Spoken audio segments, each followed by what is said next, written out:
Good afternoon. It's good to be with you all. And I'm really glad for an opportunity to talk about it because I kind of don't understand why there isn't huge alarm about this. I mean, we've seen an onslaught against protest rights through successive pieces of legislation recently, but this is something else. In the Public Order Bill that was introduced just after the Queen's speech, they have reintroduced these things called serious disruption prevention orders. You can more simply call them protest banning orders. And these are orders that were taken out of basically the government were defeated on in the police bill that has now been passed. So they've reintroduced these protest banning orders, except this time they've expanded them so that they can be applied to people who have not been convicted, not even suspected of any offence whatsoever. If you are subject to one of these orders, you can have your internet activity restricted, you can be banned from attending protests, marches, demonstrations, and the police can actually put a GPS ankle tag on you. It can last for 2 years. These tags are GPS tags that can follow you everywhere that you go. It's incredible. I can't think about it. I can't even speak about it without getting chills. That the expansion of political surveillance that will entail, the way that they will be used, the way that they will be targeted, the fact that the government has specifically set out powers to apply these to people who are completely innocent people, is incredibly worrying. And it's a step change because normally you don't have we have seen through scandals, but you're not supposed to put innocent people under political police surveillance simply because they're dissidents. Basically, that really is the kind of thing you expect to see in much less democratic countries. So it's, yes, someone's saying we're walking into a police state. I mean, it really does make you think, doesn't it? Who are going to be targeted with these? I think it will be effective campaigners, people that are leaders, or people that the police want to make examples out of. But it's important to stress that these tags can be put on people like us who are campaigners who have never committed any offence and are not even suspected of having committed an offence. Wow. I mean, it is a police state kind of thing. But it's also, is it sort of, do you think it's gone under the radar because they're talking about that the headlines of these people who tie themselves to goalposts and glue themselves, the Extinction Rebellion people gluing themselves and disrupting traffic, and that's taken all the attention. Most of the media have just been talking about that. Is that a deliberate sort of PR exercise by the legislators to try and stop us thinking about what's underneath this and just think about disruption on traffic and stuff like that? I think that's absolutely right. I think that there have been a lot of unsympathetic protest methods, shall we say, that have been heavily focused on by the media and that have enabled the government to now introduce vast, sweeping anti-protest laws. Sometimes they're introducing them in areas where there are offences that could already apply. And certainly when ministers justify all of these new protest laws on the basis of roads being blocked, for example, well, blocking a road can already be an offence very easily. Really, what some of the depiction of these protests is doing is in the government's eyes, providing fantastic justification to keep chipping away at our protest rights. And that can be hard sometimes for campaigners like us in the public sphere to argue against. I think we're on the right side, but it becomes an argument and it often is drawn into specific examples of specific protests, where this is completely different with these new protest banning orders. And this is the thing, it's preventative as well. is that they can be applied to people who are completely innocent. If you think about how low the threshold is to be criminalized in a protest, especially now with the new laws, things around noise, disruption, all kinds of conditions that can apply. If you are not committing an offence during a march, demonstration, picket, protest, etc., but the police still want to surveil you, watch your every move, control who you speak to and what you do on the internet, then really the mind boggles as to what it is that the government has in mind in introducing these powers.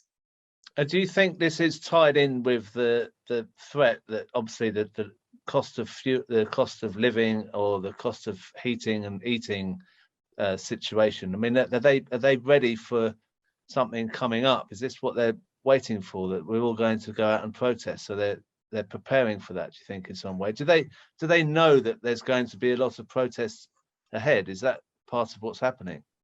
I think that's a really good question. It is quite possible, given the serious, unprecedented struggles that everyone's going to be facing.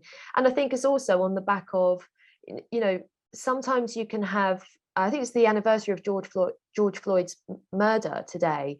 Sometimes there are unexpected movements that happen.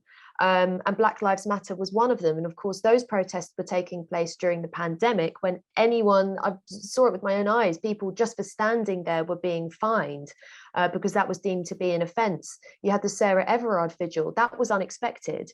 And again, you had this terrible police brutality and people being criminalised just for grieving in public. I guess part of it is there's unexpected reasons sometimes that protest or protest movement can kind of catch fire. But I do also think that in light of environmental issues, social justice issues, poverty, all kinds of reasons, people are going to be mobilizing much more in the years ahead, I'm sure, but with much, much more difficulty. And, I think internationally, there's a lot of instability as well. If you think about previous the Stop the War demonstrations, I mean, the idea that people who might be organizing or key in any of these movements without having committed an offence can then be politically spied on by police, actually carrying an ankle tag. I mean, imagine how stigmatizing that is as well, and how that would limit your life. Sports, swimming, relationships, anything. I mean, it's just unreal. It might be cool, actually. People might think you're cool if you got one on, because it means you're someone. You might be a real person. But what I just want to ask you about this clip, because we're talking about Extinction Rebellion a bit with the legislation trying to stop. This is Yvette Cooper in the House of Commons this week. Say to the policing minister, I think there is a strong case for using injunctions to deal with the kind of disruption that we saw from Just Stop Oil. Now, it doesn't look like the Labour Party's really against the legislation. They're not speaking out against it. Have we got, rather like what we're just talking about with the cost of living thing, we're not really being given an option. We're not being given an alternative, are we, in this? Do you feel Labour's got enough people speaking out against this stuff?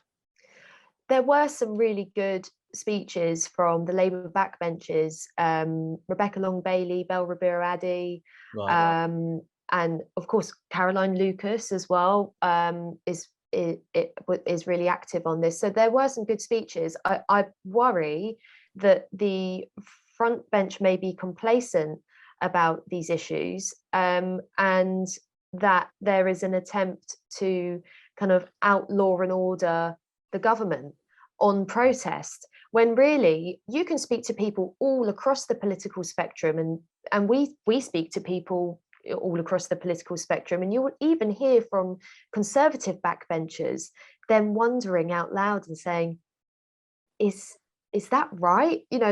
Why would you have tagging for innocent people? I think the government's going too far. I think one of them even said that they were worried about crossing the line just in the debate that was earlier this week, even from the Tory benches. So I think it's very easy to attack the government on this headline grabbing anti-protest battle that they've taken on. If for nothing else, they're trashing the British tradition of democracy and protest. Yeah. You know, they stand on a platform for protecting the traditions of British freedom, and step by step absolutely trashing them. So I think there's much more that could be done. Definitely. Right. Well, I'm going to bring John Dunn in, who was part of the miners' strike and also received a terrible assault by police during that time. John, you've heard about this, putting a thing on your ankle to find out where you're going. How would you feel if someone knocked on your door and said, we're going to put this thing on your ankle? Would you be up for it? Can I just say that Silke was absolutely brilliant and covered everything. If they give me a tag, I don't mind if I have a leg full and arms full of the things. What we have to remember is this is nothing new. It's just the application of technology. You know, going back to our strike that I don't want to harp on, instead of ankle tags, they used truncheons and batons. You know, we were followed. I was followed. I've seen my photograph in places I can't even remember being. You know, my phone was tapped. All of us were under intense surveillance. We had MI5 agents at the very height of our leadership, and they used draconian bail measures to keep us out of activity. So it's nothing new. They no longer take Peterloo after massacre us, take us, they no longer have to smash our heads. They can use modern technology. And let's never forget, when we're talking about historical things, those fantastically brave women, Helen Steele, Donna McLean, and people like that, who have exposed what the state did to them. They didn't ankle tag them, they raped them, they formed illicit relationships. People thought they were in loving relationships that were destroying. It was secret police acting under orders, set up as part of a special unit. And when Thatcher set up the National Police Coordinating Centre, that wasn't about more effective policing. It was about getting ready for us. And they were organised at every level. What we have to remember and take cognizance and take strength from is they're doing this, I think, because they see a coming storm. The TUC are doing nothing, as always. They're cowering in fear and filling their nappies about fighting stuff like this. They might have another meaningless stroll somewhere that achieves nothing, but instead of fighting back, our campaign has been fighting and exposing this. It's nothing about them being strong. It's about them being scared stiff of us. They know that because of the failure of the TUC, the absolute failure of the Labour Party, because let's face it, we've now got a national government, because these people are failing us, they're afraid that we're going to take our protests to the street. Not in the way Extinction Rebellion. I'll be honest, I don't think they've done us any favours, because I wish they would disrupt buildings of the oligarchs rather than disrupt ordinary working. All that hats off and admiration to the struggles they fight for. But we've got to think of ways round this. I don't mind if a GPS system on my ankle might help me, because I'm at that age where I'm sometimes wandering around aimlessly. So I don't mind that. And it's better than having to keep dodging into shop doorways and looking behind to see if there's a fella who's obviously a plainclothes copper following you. And at least I'm not going to get my head smashed in again and end up. Right, so it's got positives then. It's got. Sorry. There are some positives to it then. Well, yeah, and as I say, they're doing it because they're afraid. So, Well, you know, let's not cower behind our tables in fear of this. Let's get ready for the bastards and get your picketing boots on, as I always say, and let's get stuck into the ribs. Thank you, John. So Silke, we're gonna fight these lot, whether they've put tags on us or not. But it is shocking, and thank you for all you're doing and highlighting it, because I wouldn't have known if you hadn't put those tweets out. So that's really helpful. I'll try and put a video out as well of what you've said, so people can see it outside. Well, thanks. Thank you for having me. And I've put the petition. I mean, I love the determination to carry on regardless, and that is so important. But since it is going through Parliament, we do still have a chance to fight it. So please, if you are ever in touch with your MPs or feel like emailing them, please do raise this. Moreover, I've just put the petition link in the chat as well. So please sign it, share it, and raise awareness about it, because the shocking thing is a lot of people just don't know that this new power is coming into the public order bill. So yeah, thanks very much. Thank you, Silke. Good to see you. And we're